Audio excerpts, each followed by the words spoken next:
जंगलों के बीचों बीच बसे एक छोटी से गांव साधवनपुर में रहता था राजू लकड़हारा। वह बहुत गरीब था, पर मेहनती और ईमानदार भी था।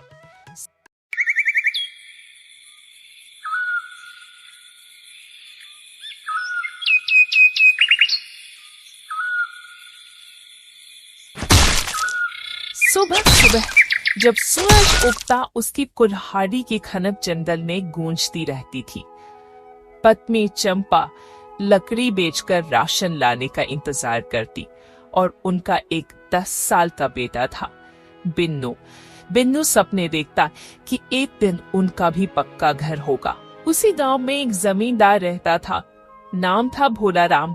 भोलाराम अक्सर राजू का हमेशा फायदा उठाता था। भोलाराम राजू की लकड़ी को सस्ती लेता और कहता, तेरी लकड़ी में दम नहीं।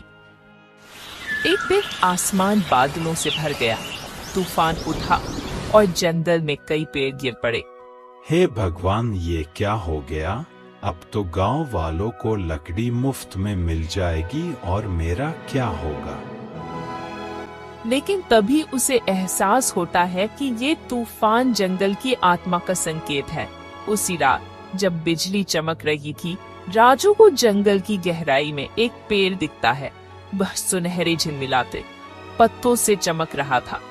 राजू उस सुनहरे पत्ते को देखकर कहता है, अरे, ये कैसा पेड़ है? न सोना है न तांबा है, लेकिन फिर भी चमक रहा है।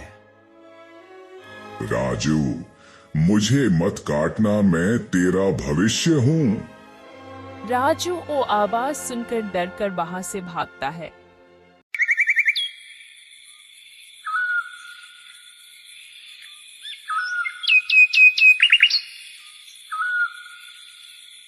लेकिन अगले दिन लौटने से खुद को रोक नहीं पाता। राजू उस पेड़ के नीचे जाता है और बंद आंखों से बोल उठता है, हे वृक्ष देव, मैं तुम्हें नुकसान नहीं पहुंचाऊंगा।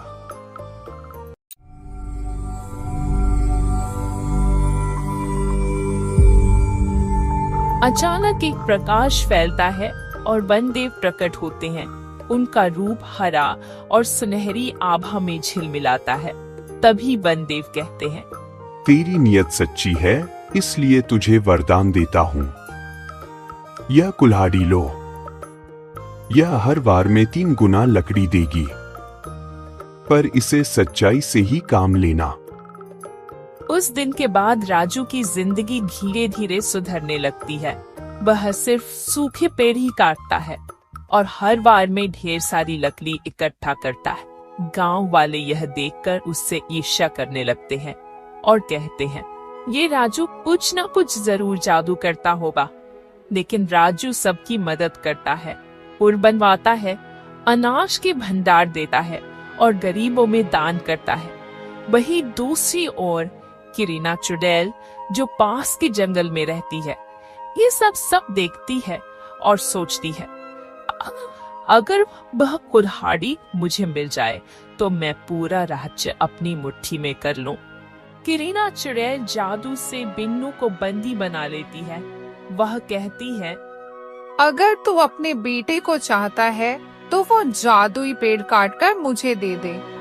यह सुनकर राजू उदास हो जाता है, लेकिन राजू पेड़ तक पहुंचता है, पर काटने से पहले उसकी आंखों में आंसू आ जाते हैं।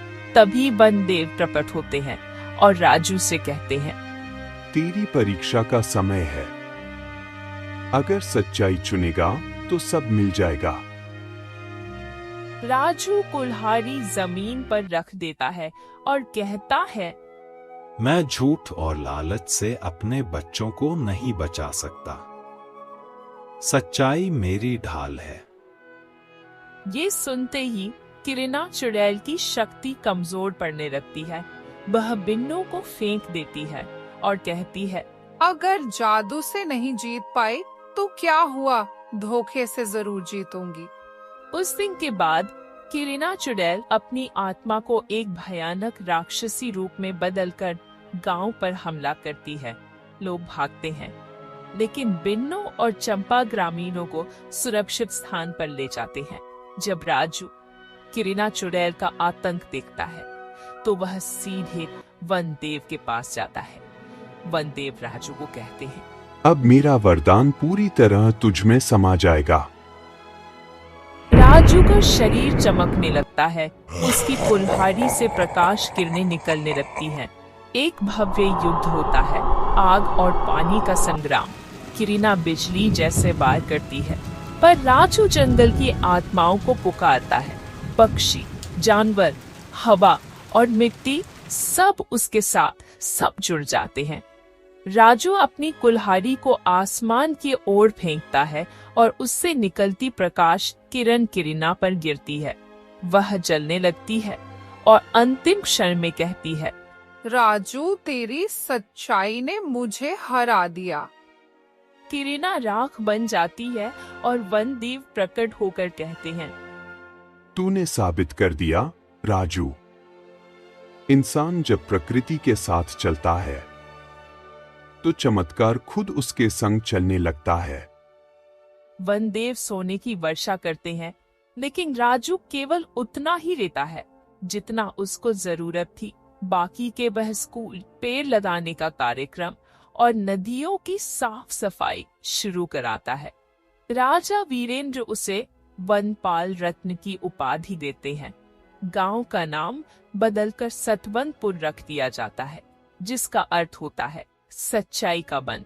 अंत में बिंदु बड़ा होकर वन का रक्षक बनता है और पेड़ की चमक फिर से नई पीढ़ियों के लिए उम्मीद का प्रतीक बन जाती है।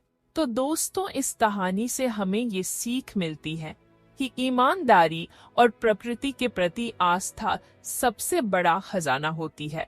सच्चे इरादे और परिश्रम से हर इंसान की किस्मत चमक सकती है, चाहे परिस्थितियां कितनी भी कठिन क्यों न हो।